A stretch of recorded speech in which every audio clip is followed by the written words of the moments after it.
Pai, nós entregamos essa vida nas tuas mãos.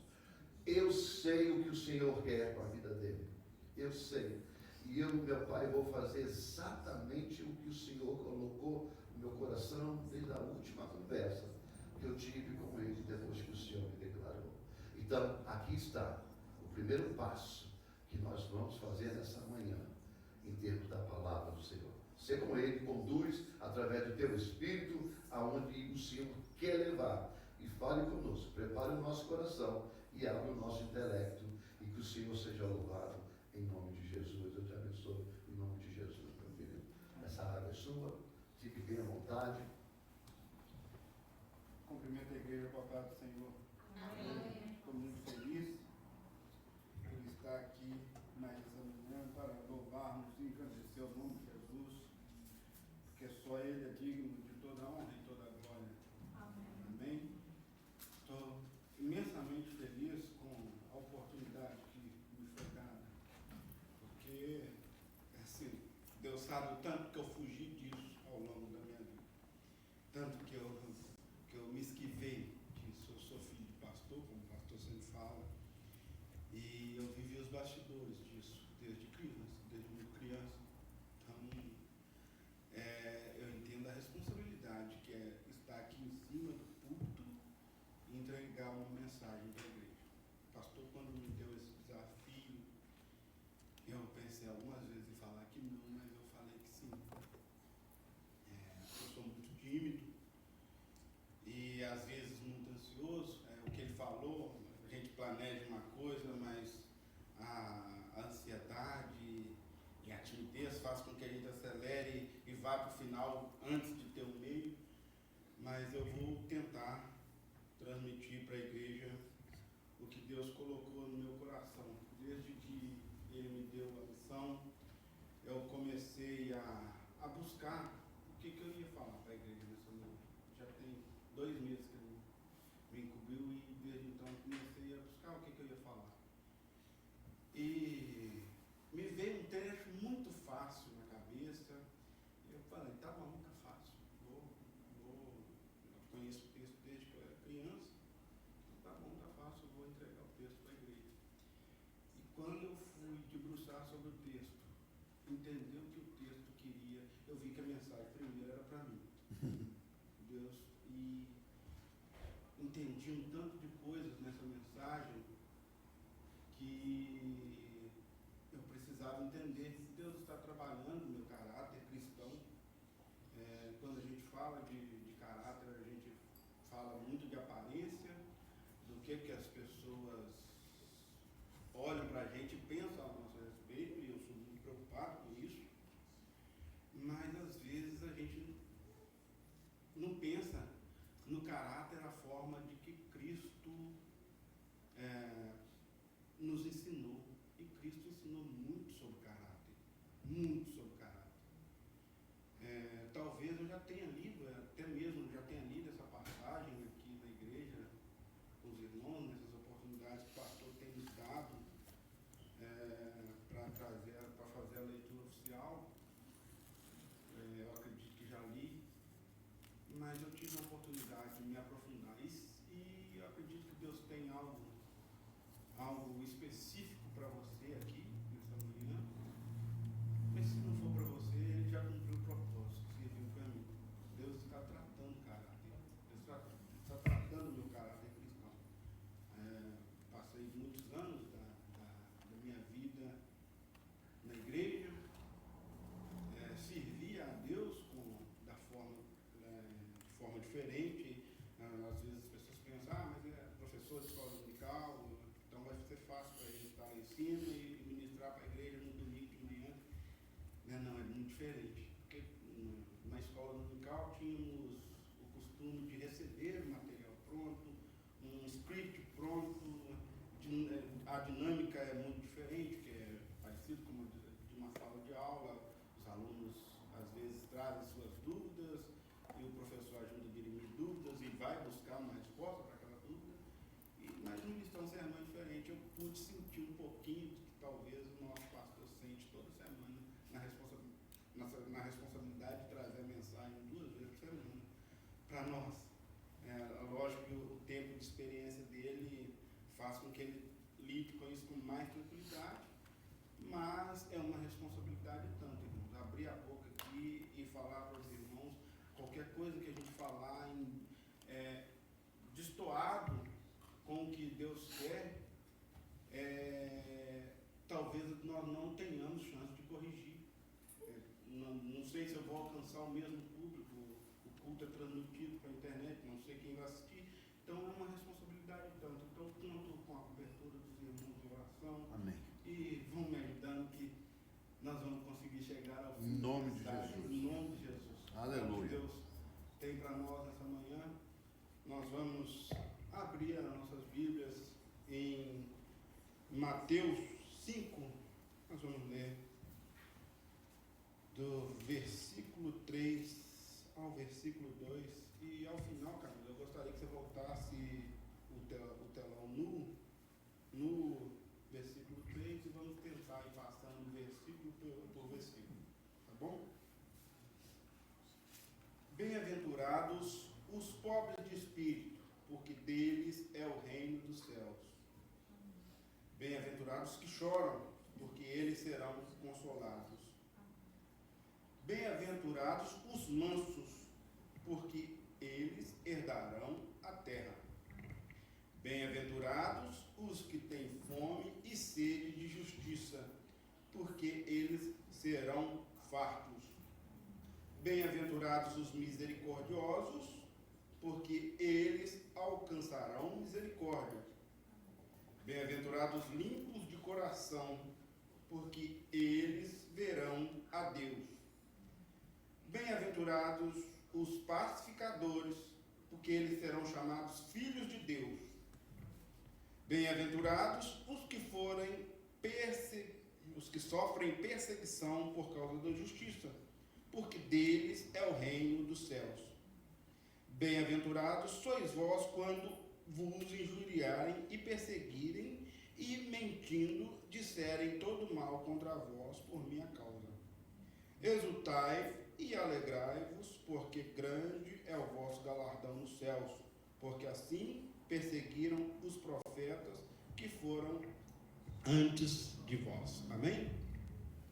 Então, posto essa mensagem, é uma passagem do nosso Mestre Jesus Cristo, é uma mensagem direta do nosso Mestre Jesus Cristo. Isso aconteceu no princípio do ministério de Jesus.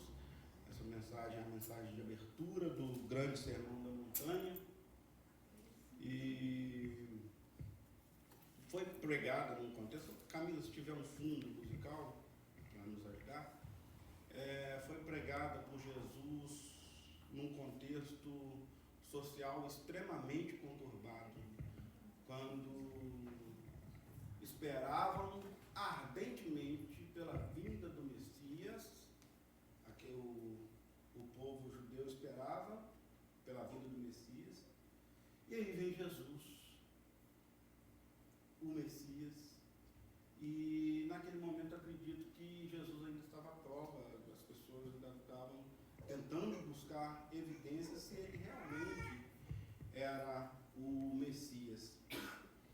E interessante é que no contexto social vivia um contexto de extrema injustiça social, extrema pobreza, o povo judeu submisso ao Império Romano. Então eles tinham diversas expectativas sobre a vinda do Messias.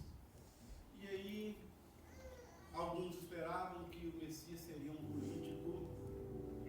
político de muita influência, muito bem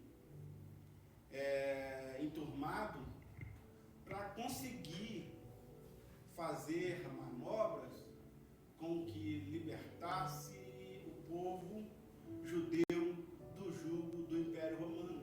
Era um jugo extremamente injusto, era extremamente taxados, o imposto era muito alto. Então, politicamente esperavam por um Messias que viria os libertar do jugo de Roma. Outros esperavam um Messias militar, que que através da espada, através de revoluções, iria libertar o povo. Essa era a expectativa daqueles ouvintes. E aí vem Jesus, humilde, nasceu de uma família humilde, nasceu numa manjedoura, em Nazaré, uma cidade que não tinha tanto prestígio na época. Em determinado momento, alguém questionando sobre a vida de Jesus fala: pode vir alguma coisa boa de Nazaré? Então Jesus veio nesse momento e dessa forma, e me parece o Messias, sim, totalmente contrário do que muita gente esperava. Quem estava olhando só no âmbito material da coisa, quem olhava só com a visão que os olhos enxergavam, não era possível, não era aquele que era o Messias prometido. E Jesus, para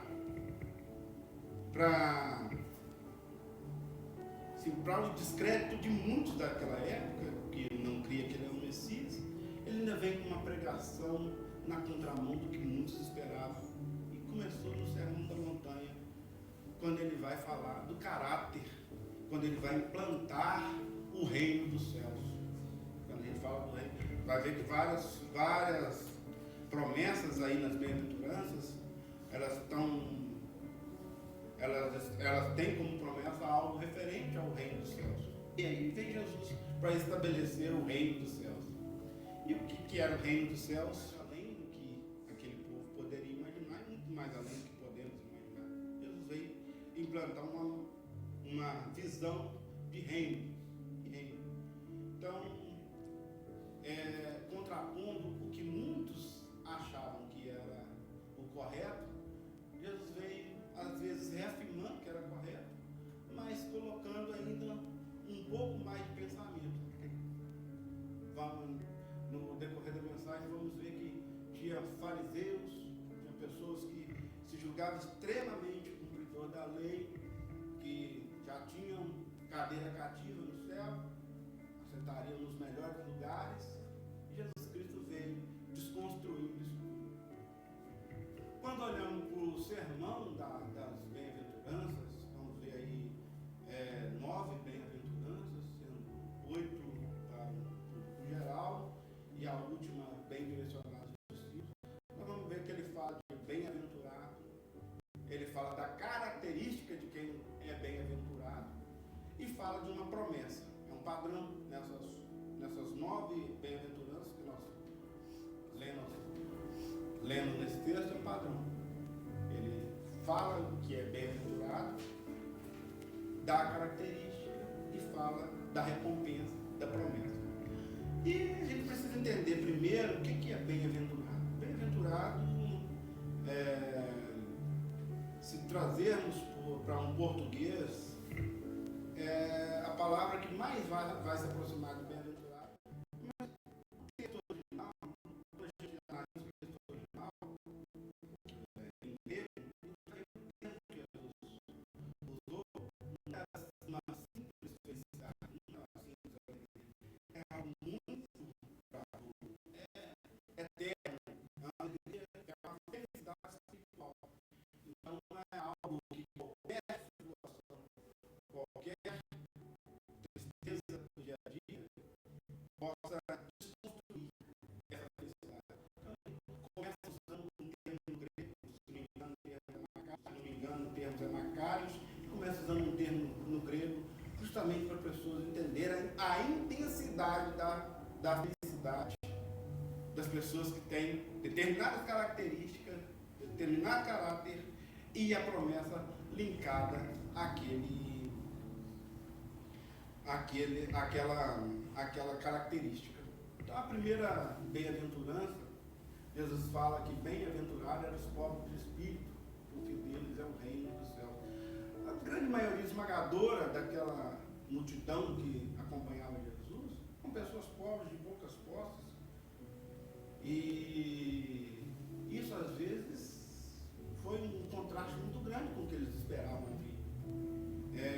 Foi pensando nas injustiças que sofriam, nas altas taxas que pagavam, na miséria que alguns sofriam, que alguns viviam, e vem lá Jesus falando que felizes, muito felizes, são os pobres de espírito, porque deles é o reino de Deus. Mas não é dessa pobreza, que Jesus Cristo estava falando. Os pobres de espírito.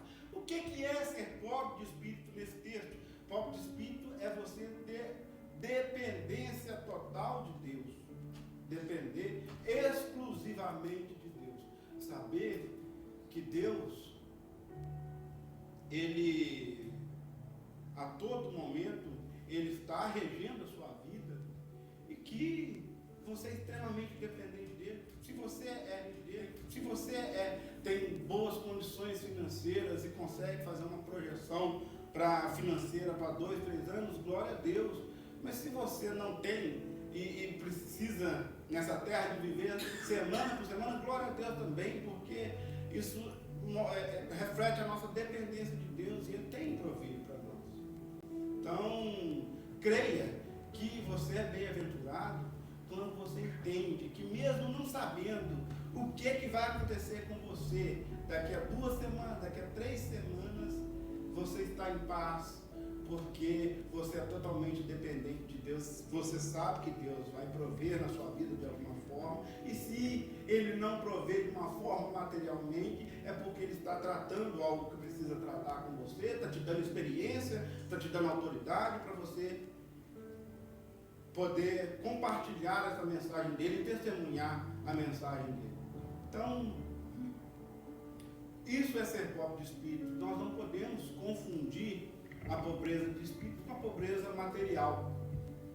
Jesus falava para todos os públicos, todos os tipos de público. E certamente tinham pobres, e sempre vai haver pobres no nosso meio social, no nosso meio, na nossa igreja, vai ter gente de várias camadas sociais, e isso vai sempre existir. Mas que independente de você ter ou não ter, você saiba que Deus é o seu provedor, saiba que confie totalmente nele, confiar que ele vai prover para você, que se a doença vier, Ele é Deus, Ele continua sendo Deus. Se der tudo certo, Ele é Deus. Se não der certo, como diz a música, Ele também continua sendo Deus. Isso é ser pobre de espírito, entender que dependemos dele para tudo na nossa vida. Todas as coisas na nossa vida, nós somos extremamente dependentes de Deus. E, por fim, ele fala que a recompensa é o reino dos céus. Fala de um reino futuro, onde nós não vamos nos preocupar com conta para pagar, com mortgage para quem tem mortgage, nós não vamos preocupar com aluguel para quem tem aluguel, não vamos preocupar com alimentação, nós não vamos ter que se preocupar com nada dessa terra, com a saúde, porque no reino, o reino é eterno. Lá você não vai sentir mais falta de nada que passamos aqui nessa terra. Amém? Amém. Foi claro essa parte? Podemos avançar para a próxima bem-aventurança. A próxima bem-aventurança fala dos que choram, porque serão consolados. Imagina a quantidade de pessoas que estavam chorando, se sentindo tristes, deprimidos. E a proposta, a depressão é um mal do nosso século. A gente pensa talvez que seja só do nosso século, mas ela vem assolando. Nós vamos ver que diversos homens de Deus passaram por um quadro de extrema depressão, mas venceram. E quando Jesus fala dos que choram, não é nesse sentido só da tristeza de fatos que estão acontecendo no presente. É muito mais profundo que isso. Quando ele fala dos que choram, choram. É uma tristeza ligada por ver as injustiças do mundo. É uma tristeza ligada a ver a corrupção desse mundo. E quando ele fala que serão consolados, é porque no reino futuro não vai haver tristeza, não haverá corrupção, e ele enxugará dos nossos olhos toda a lágrima. Essa é a promessa que está nessa segunda bem-aventurança. E se crê temermos Ele, Ele vai enxugar as nossas lágrimas. Aqui nós vamos sofrer aflição. Jesus falou, no mundo tereis aflição, mas tenham bom ânimo, eu venci o mundo. Então, é caminhar com essa perspectiva de ser, em determinados momentos, nos sentiremos abatidos, tristes, mas que no futuro seremos consolados e que possamos entender o verdadeiro sentido desse choro. Vamos chorar por questões nossas do dia a dia, mas temos que ter o coração sempre ligado nas injustiças que o mundo tem oferecido para as pessoas do mundo em geral, às vezes até no meio cristão, assim, nós vamos ver injustiça, vamos ver que algumas pessoas são tratadas diferente de outras, e que possamos não compactuar com isso e que possamos nos entristecer com isso, entender que isso não é o reino de Deus. Quando há diferença dentro da casa de Deus, quando há diferença de tratamento entre membros e membros, entre cargos e cargos, isso não é o reino de Deus proposto. O reino é um reino igualitário, onde o maior vai ser, aqui na terra, no plano da terra ainda, a promessa é que o maior, quanto mais você quiser ser no reino, mais você vai servir. Então, o reino de Deus é inverso. Então, que possamos chorar com as injustiças que nós presenciamos, que o nosso coração não consinta de maneira nenhuma com essas injustiças que nós presenciamos, para que possamos ter o consolo de Deus. Próximo bem-aventurança, Camila, por favor. Bem-aventurados mansos, porque eles herdarão a terra. Quando falamos de manso, às vezes há algum tipo de confusão nisso. A gente pensa que manso é ser bobo, concordar com tudo, meio que ser aquele cachorrinho que fica, no Brasil era muito comum, aqui eu não vejo muito, mas no Brasil era muito comum aquele cachorrinho que fica balançando o pescoço sempre atrás do carro. Então, a mansidão que se refere a esse versículo não é essa, é ser manso e entender que, mesmo diante de situações que parecem ser injustas com você, parecem que não é o seu propósito naquele momento, que Deus possa te dar mansidão para entender, te dar humildade para entender. Em algumas versões nós vamos ver que a bem-aventurança também está ligada à humildade.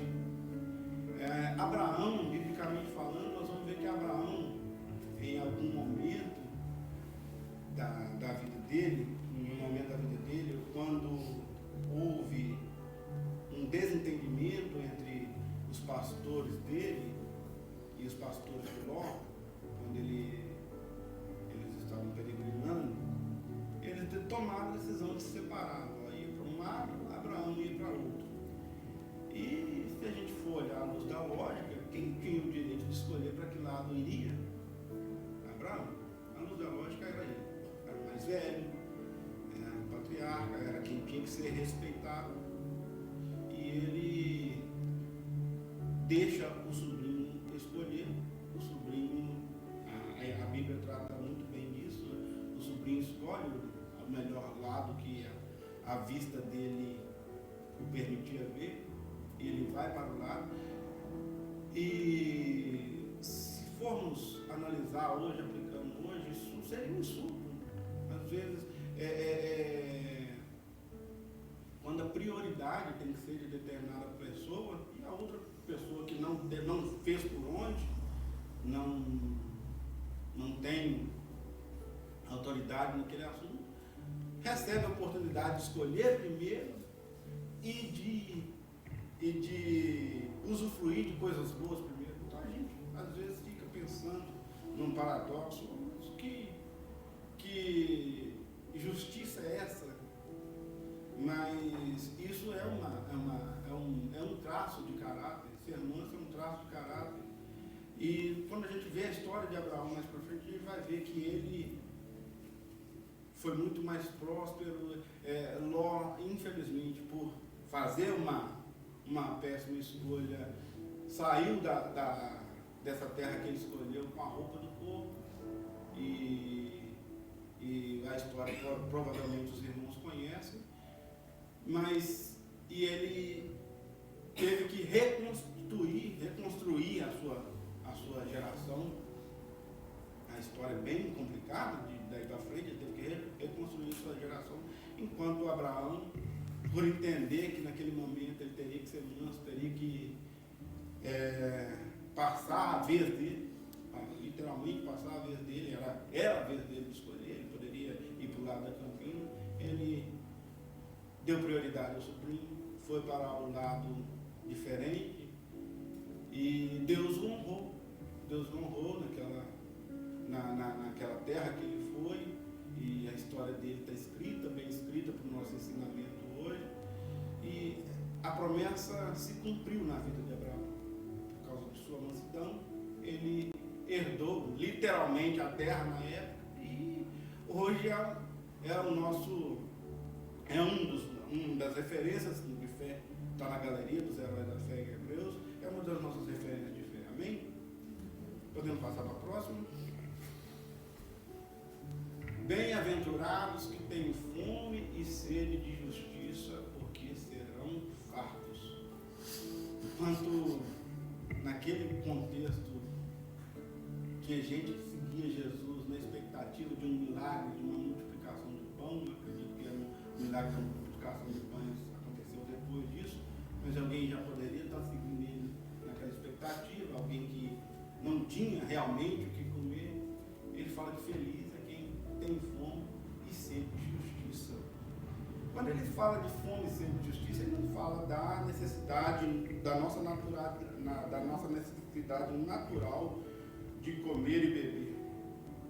Ele fala da justiça. Quem tem fome vai fazer o que for necessário para comer. Quem tem sede vai fazer o que for necessário fazer para beber algo. Então, essa intensidade de buscar a justiça que Jesus está falando. E não é uma justiça aos olhos humanos, não é uma justiça aos olhos de Deus. E nós vamos ver Jesus Cristo contrapondo isso muito quando alguns fariseus levaram a mulher adúltera perante Jesus Cristo para que ela fosse apedrejada. A justiça da época, a lei da época, era uma só: apedrejar. Ela deveria ter sido apedrejada. O pastor já falou sobre isso aqui. Tem outros aspectos nessa mensagem que nós não vamos aprofundar, mas a justiça era essa. Ela deveria ser apedrejada naquele momento. E Jesus sabiamente olha e fala com os fariseus: aquele que não tiver pecado, tira a primeira pedra, pode começar o apedrejamento. Jesus estava ali meio que numa saia justa, porque, humanamente falando, numa saia justa, porque se ele defende a mulher e fala para não apedrejar, ele estava descumprindo a lei que ele veio para cumprir. E ele cumpriu as leis. Ele estava descumprindo a lei. Mas se ele mandasse apedrejar, cadê a misericórdia dele para com ela? Então, naquele momento, sabiamente, ele fala aquele que não tem pecado, aquele que não erra, atira a primeira pedra. E um a um foi saindo. E no final, quando ele levanta, ele estava escrevendo na areia, quando ele levanta a cabeça, ele olha para aquela mulher e pergunta para ela: cadê os seus acusadores? Cadê o pessoal que estava te acusando? Não sobrou ninguém. E ele falou com ela: vai e não peques mais. Quando ele fala com ela: vai e não peques mais, é mais uma característica dessa justiça dele, porque ele é justo com aquela mulher. Ele conhecia certamente o coração daquela mulher, ele conhecia o coração daquela mulher, e ele não apoiou o erro dela. Senhor não só despediu, mas ele fez uma recomendação para ela: vá e não peques mais. O reino de Deus é assim. Quem peca, quem pecava, confessa seu pecado diante de Deus, mas tem a incumbência de não pecar mais. Os humanos somos sujeitos a falhas, mas você tem que viver todos os dias fazendo o máximo possível. Nós temos que viver, começando de mim, temos que viver todos os dias, o máximo possível, evitando o pecado, evitando situações que nos expõem ao pecado. Nós não podemos brincar com o pecado, porque o diabo, ele anda ao nosso lado, ao nosso derredor, o tempo todo, procurando brechas para nos acertar. Ele é astucioso, ele vai procurar brecha. E se você brincar com o pecado, enquanto ele ainda não é pecado, começar a brincar com o pecado, é aí que entra a brecha, é aí que ele vai atirar. E ele é bom de mira, ele consegue acertar a brecha. Então, entenda onde você não pode brincar, entenda onde o diabo pode achar uma brecha para te acertar, e tape a brecha. Como que tape a brecha? Arrependendo do seu pecado, arrependendo dos seus pensamentos e cobrindo com o sangue de Jesus. E é viver um dia, matando, como diz o ditado popular, matando um leão por dia. É vencer o pecado de agora, vencer o pecado daqui a pouco, é vencer o pecado de amanhã, é matando um leão por dia. Então, voltando ao texto, nesse momento Jesus manifestou a sua justiça e ele fala que essa também é uma virtude que nós devemos carregar conosco. Ter fome e sede de justiça. E a promessa ligada a isso é que nós seremos fartos. No reino dos céus vai ser um reino justo, onde não haverá corrupção, onde não haverá doenças. Às vezes nós questionamos muito: por que, Senhor? Por que o Senhor permitiu que fulano adoecesse? Por que o Senhor permitiu que fulano morresse? Porque não era tão bom, não fazia nada de errado. Mas nós não estamos lá para entender o que Deus está tratando com aquela pessoa. Nós não estamos no íntimo. O íntimo de cada um é só Deus que conhece. Não que toda enfermidade seja porque Deus está tratando com alguém. Mas às vezes nós sentimos até que é uma injustiça de Deus, porque nós não conseguimos ver com o mesmo olhar que Jesus olha para nós, no mesmo contexto que ele olha. Tem coisas que ele permite acontecer na nossa vida para aumentar a nossa fé, para nos dar conhecimento. Então, quando o irmão estiver passando por um momento difícil, ore por ele, ajude se possível for, e deseje com muita intensidade a justiça de Deus, tanto na sociedade que vivemos, tanto na nossa igreja, e deseja de forma ardente a justiça de Deus, porque Ele promete que vai nos fartar, ou seja, Ele vai saciar a nossa fome e sede de justiça. Amém? Podemos partir para o próximo. Bem-aventurados os misericordiosos, porque eles alcançarão misericórdia. Muitas das vezes nós temos oportunidade de ser misericordioso com alguém e a gente quer ser o juiz daquela pessoa. Alguém erra, um erro é inerente ao ser humano, eis que em pecado fui formado, em pecado me concebeu minha mãe. Então, já somos não frutos, mas nós fomos formados em pecado. E às vezes alguém chega para a gente com uma situação, ou ficamos sabendo de algo que aconteceu com alguém e achamos absurdo, porque aquela pessoa cometeu tal fato, cometeu tal delito, e sentamos na cadeira de juiz daquela pessoa. Falo isso com muito temor, irmãos, porque às vezes a gente não precisa externar com a boca, não precisa falar, mas às vezes a gente olha para situações e a gente rapidamente justifica. Fulano está sofrendo isso, por que fez isso? Fulano não podia estar participando da ceia do Senhor hoje. Eu sei que fulano fez isso, eu fiquei sabendo, eu vi o Facebook, eu vi o WhatsApp, eu vi o perfil, eu vi que ela fez algo assim, ela não podia estar participando da ceia. Não. Às vezes isso entra no coração da gente. E a gente se coloca na cadeira de juiz e dá a sentença. Em vez de a gente clamar por misericórdia, pedir a Deus para mostrar para aquela pessoa se é que ela está em falha, mostrar para aquela pessoa onde é que ela falhou, dar ela a oportunidade de arrepender-se da falha, nós às vezes sentamos na cadeira de juiz e queremos condenar a pessoa ao inferno. Ah, se Deus tratasse conosco da mesma forma que nós tratamos os problemas dos outros.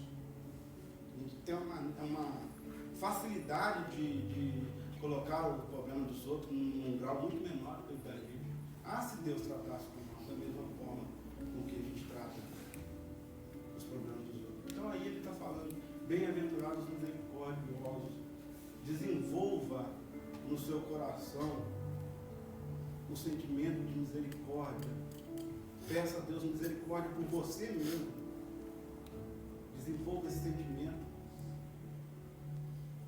Quando você tiver a oportunidade de julgar alguém, inverta, senta na cadeira dele, ocupe o lugar dele. Peça misericórdia para ele, como se você estivesse diante do juiz pedindo misericórdia por você. E quando você conseguir entender isso, você alcançará a misericórdia de Deus. Porque sem você ter misericórdia pelo seu irmão, você não alcança a misericórdia de Deus. No Pai Nosso, Jesus ensinando a oração dele, ele fala em determinado momento, perdoa as nossas ofensas, nossas dívidas, assim como nós perdoamos a quem nos deve.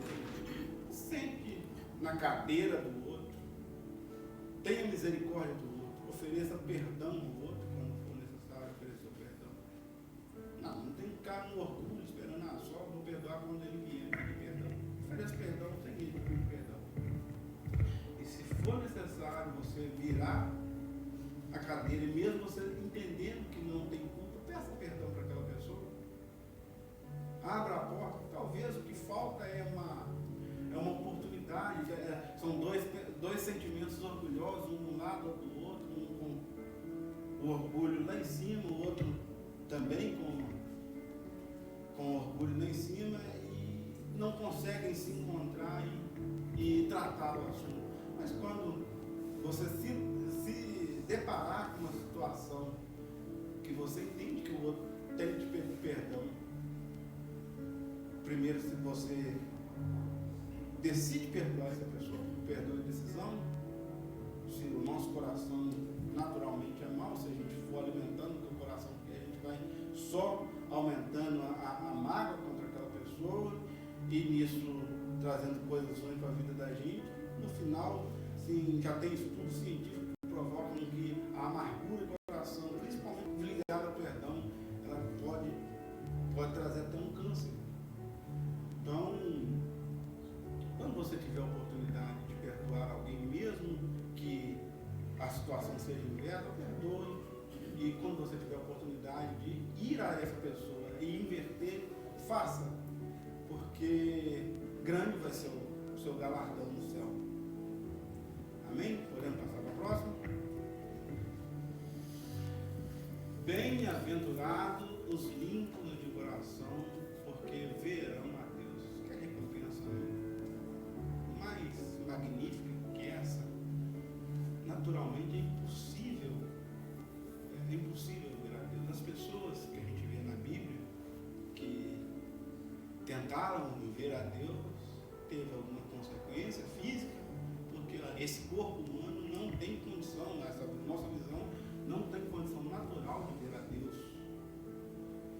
E quando ele fala de limpo de coração ali, nós já falamos bastante disso, mas quando nós falamos de pureza de coração, a gente fala dos mais sinceros sentimentos a respeito do outro. E quando a gente é puro de coração, a gente tem a oportunidade de ver a Deus até em situações materiais. Tem situações do nosso dia a dia, a gente tem a oportunidade de ver a Deus. Quando a gente tem pureza do coração, a gente sai por essa pela rota 8 e a gente vê a grandeza do nosso Deus. Quando a gente vê colinas, montanhas de um lado, a gente vê a grandeza do nosso Deus, maior que terra. Então, quando somos limpos do coração, já temos a recompensa nessa terra, porque nós conseguimos ver a Deus através dessas coisas mais simples que Ele fez. Nós conseguimos ver a Deus. E humanamente, eu estava falando que humanamente é difícil ver a Deus, porque, até um exemplo bíblico, Moisés pediu o tempo todo ao Senhor para ver a glória do Senhor, queria ver o Senhor. E Deus falou com ele: você está me pedindo muito, eu vou deixar você ver um pouquinho da minha glória. Definiu com ele o posicionamento que ele tinha que ficar, e quando ele só viu o reflexo da glória, algo do tipo, não estudei esse texto para falar com os irmãos, quando ele só viu isso, ele desmaiou. Não teve condições humanas de suportar a glória de Deus. Então, nessa terra nós já vemos a glória de Deus, nós já vemos a Deus na beleza das coisas que Ele fez, na inocência de uma criança, mas nós vamos, com o corpo transformado, nós vamos ter a oportunidade de ver a Deus face a face. Amém? Essa é uma promessa que Deus tem para nós. Você vai ter a oportunidade de ver a Deus face a face. Mas aqui na terra você tem a oportunidade de ver a Deus nas coisas que Ele fez, na grandiosidade das coisas que Ele fez. Amém? Podemos passar para a próxima? Bem-aventurados pacificadores, porque eles serão chamados filhos de Deus. O que é ser pacificador, irmãos? É promover a paz. Promover a paz não é intervalo de guerra, não é fazer como o presidente tem tentado fazer, o presidente dessa nação tem tentado fazer acordos para terminar com guerras, mas nós sabemos que isso é só intervalo. Por melhor que seja o acordo que ele faça, vai ser só intervalo. A pouco estoura uma outra guerra. Então não é desse tipo de paz que nós estamos falando. Estamos falando, podemos exemplificar essa paz aí quando nós temos a oportunidade de presenciar uma contenda entre irmãos ou de qualquer pessoa e podemos intervir de maneira pacífica, promovendo a paz, terminando com aquela discussão. Dentro da igreja, quando o irmão chegar falando mal de alguém para você, você pode falar para ele: vamos orar por ele, inclusive por você. Então essa é a maneira de trazer a paz. Quando o irmão vier com divisão dentro da igreja, temos gente de todas as naturezas, né? Todos os caráteres, não é diferente. Enquanto estivermos no mundo, seremos assim. Quando o irmão vier com propostas indecorosas para você a respeito da igreja, do seu pastor, das lideranças, de quem está cantando, de quem está fazendo algo para Deus, repreenda e seja um pacificador. E a promessa mais bela: serão chamados filhos de Deus. Filhos têm regalias que servos não têm. Por melhor que seja a regalia de um empregado, a regalia de um filho será muito maior. Nós, como pais, estamos muito mais dispostos a fazer pelos nossos filhos. Então, imagina esse relacionamento com Deus. O que Deus não está disposto a fazer conosco, como nós nos prontificamos a ser pacificadores. Amém? Podemos falar aqui para a próxima. Bem-aventurado os que sofrem perseguição por causa da justiça, porque deles é o reino dos céus. Podemos ir para a próxima, Camila? Bem, essas duas últimas, elas são continuidades uma da outra. Bem-aventurados sois vós, quando vos injuriarem e perseguirem e mentindo disserem todo mal contra vós por minha causa. Continuando. Exultai e alegrai-vos, porque é grande o vosso galardão no céu, porque assim perseguiram os profetas que foram antes de vós. Nós vamos ver que na primeira parte dessa bem-aventurança, dessa última bem-aventurança, ela começa com: bem-aventurados sois vós, os que sofrem perseguição por causa da justiça, bem-aventurados os que sofrem perseguição por causa da justiça, porque deles é o reino do céu. Mas no verso seguinte nós vamos ver que Jesus direciona a fala: sois vós, bem-aventurados sois vós. Nessa segunda parte ele já estava falando para os discípulos dele, porque ele já estava mostrando, aquele momento do Sermão da Montanha era um momento de paz. Muita gente ainda não conhecia o Messias ainda não sofria a perseguição que ele iria sofrer num futuro próximo, após esse Sermão da Montanha. Então ele já estava precavendo, falando que por causa do nome dele, as pessoas seriam perseguidas, seriam injuriadas, enfrentariam calúnias, todo tipo de mal. E quantas das vezes, irmãos, por coisas simples, muito simples, nós esquecemos da promessa que está nessa bem-aventurança e deixamos de nos posicionar. Temos que ter um certo cuidado que o nosso posicionamento de cristão, ele tem que ser mais com as nossas ações do que com as nossas palavras. Às vezes as nossas palavras, elas não serão adequadas e no momento adequado, mas como você se comporta como cristão, você vai estar pregando o tempo todo. Então, pregar com palavras é bom, mas pregar com atitudes é muito melhor. Então, quando você tiver a oportunidade de se posicionar sobre o reino dos céus de maneira prudente, mantenha o seu posicionamento.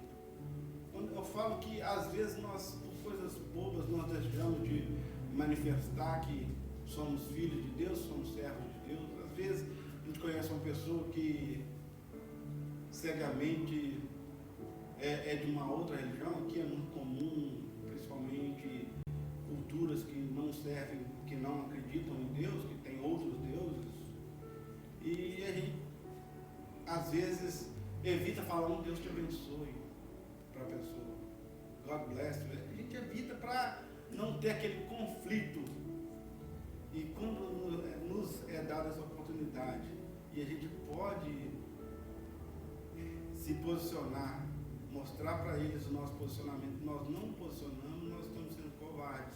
Nós estamos com medo. Olha, se eu falar Deus te abençoe para aquela pessoa, ele talvez é ateu, talvez é de uma outra religião, uma religião oriental, etc e tal, não vai soar bem.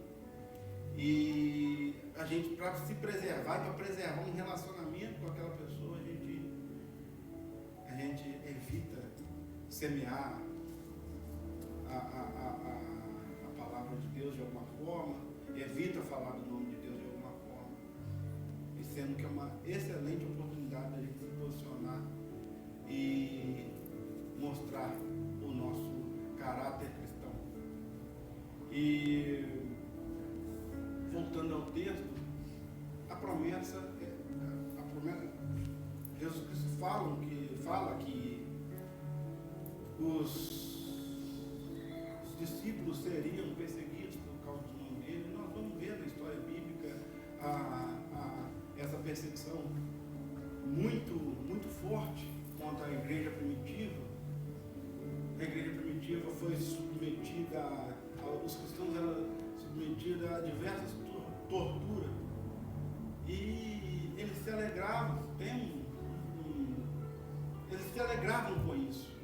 Nós temos o exemplo de Paulo e Silas, que na prisão, talvez se fôssemos nós na prisão, estaríamos lamentando, dando lugar para a depressão e tomando conta do nosso coração. Eles não. Depois de assaltado, machucado, começaram a louvar, e aquilo foi incendiando os outros presos. Daí a pouco o Espírito de Deus se manifesta naquela prisão. Vamos ver outro que sofreu a mais dura pena. Estevão foi apedrejado, e no momento do apedrejamento dele, ele olha para o céu e fala: não lhes impute esse pecado. Ele já pede perdão a Deus porque estava matando.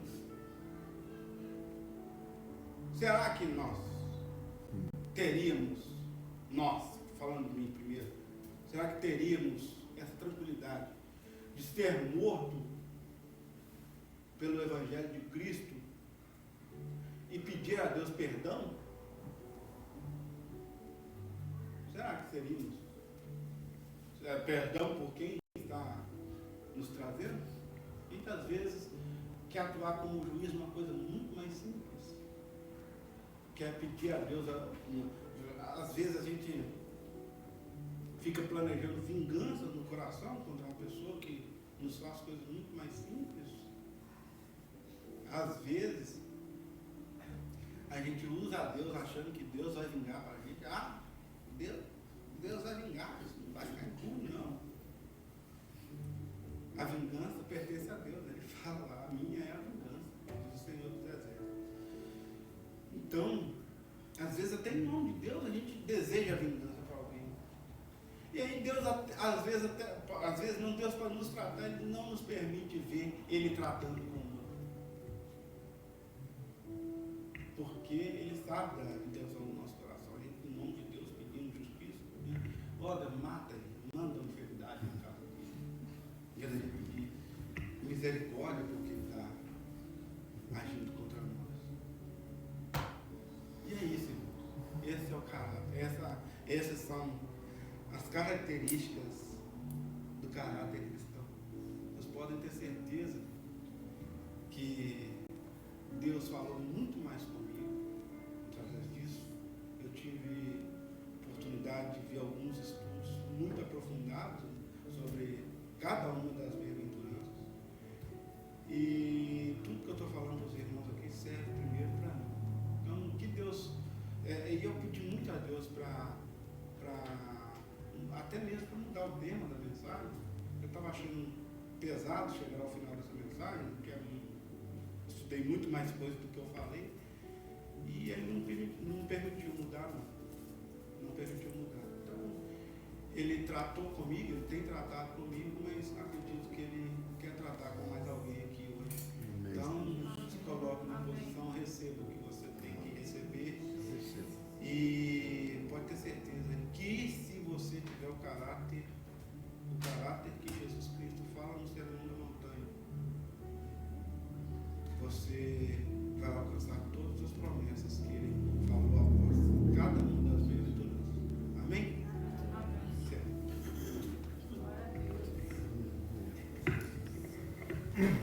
Vamos aplaudir o nosso irmão.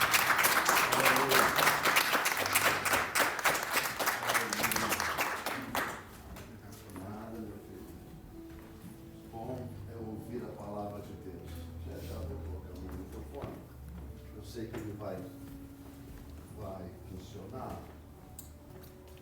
E o interessante, sabe, é a gente ficar pensando sobre a palavra de Deus no que ela toca a gente, sabe? E certamente a gente espera às vezes muito uma sensação. Deus não é sensação. Deus é razão. Alguém diz: mas os tradicionais são muito racionais. E os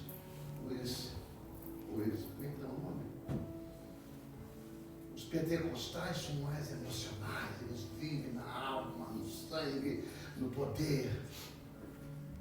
Eu nunca vi Jesus fazer um sermão que mexesse com a emoção das pessoas. Eu nunca li. Todo sermão de Jesus, ele chegava e entrava na alma da pessoa. E a pessoa desmontava ali. Era lá na alma que ele entrava, lá na intimidade. Então, se havia choro, se havia contrição, ou lá a gente pode pensar em termos de emoção, era uma coisa mais íntima entre a pessoa e Jesus. Sabe? Então, quando aquela mulher cananeia chega para ele e pede: Senhor, a minha filha está endemoniada, a minha filha está no final. E Jesus começa a entrar na intimidade. Jesus não fazia um folclore. É por isso que eu sempre digo para você que vir à igreja, é por isso que eu oro. A minha oração é assim, porque Deus me ensinou assim: Senhor, abre o meu coração, abre o meu raciocínio e abre o meu intelecto. Porque se eu me emocionar, se eu chorar e fazer um monte de coisa, vai impedir o meu raciocínio de funcionar. Então, primeiro a gente tem que ouvir. É por isso que tem pessoas que se chocam muito quando vão em alguma igreja que tem muito movimento e muita pessoa falando no meio da mensagem, porque perturba a cabeça da pessoa de ouvir. Mas eu sou mais desse assim. O meu posicionamento é: primeiro eu vou ouvir. E quando o meu vaso encher, aí eu vou manifestar tudo que Deus botou no meu coração. Aí o Espírito Santo, porque o meu espírito, eu tenho controle. Eu tenho controle do meu espírito. Sabe? Eu não tenho controle do Espírito de Deus, mas o meu espírito está submisso a mim. E eu posso me controlar.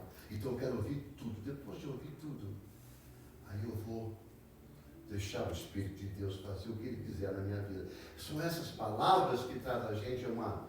Ei, sabe aquele pai que chega assim: vem cá, o filho está agitado, vem cá, senta aqui. Senta aqui do meu lado, senta aqui. E ele começa, sabe, no sussurro, trazer a gente as bases. Porque a gente tem uma vida muito agitada. Se eu chegar aqui e agitar você, se ele chegar aqui e agitar você, você vai sair daqui agitado, mas amanhã você vai sofrer consequências da agitação. Por quê? Porque você não ouviu. Aí entra a Bíblia dizendo assim: a fé vem pelo ouvir. É ouvir, irmão, não é escutar. É ouvir e ouvir a palavra de Deus. Então são esses movimentos assim que a gente... Eu fico maravilhado com Deus, porque a gente chega a uma conclusão que nós não sabemos o que a gente quer. Não, eu não sei o que eu quero, mas eu sei que Deus sabe o que quer. Então, quando Deus faz isso mover na minha vida, na vida das pessoas, quando esses irmãos pregam na igreja, eu fico feliz, sabe por quê? Porque eu vejo, a cada vez que eu escuto uma pregação de Ademilson, a cada vez que agora eu escuto a pregação do Jeter, eu digo: eu sei onde Deus está nisso. Eu tenho certeza que eu estou caminhando nos passos de Jesus. Sabe? Porque eu sei o que Ele quer. Não é só na vida dos irmãos, deles dois, mas na vida da igreja. Nós estamos chegando ao momento, irmão, que a gente vai precisar buscar Deus enquanto a gente pode achar. A gente vai chegar ao momento de ouvir a palavra do Senhor. E é isso que a gente tem que pensar. Porque a gente tem que ser propício e pedir para que seja propício a nós, o Senhor. E eu quero cantar esse louvor, especialmente. Está liberada a mesa aqui, tudinho aqui? Ah, não.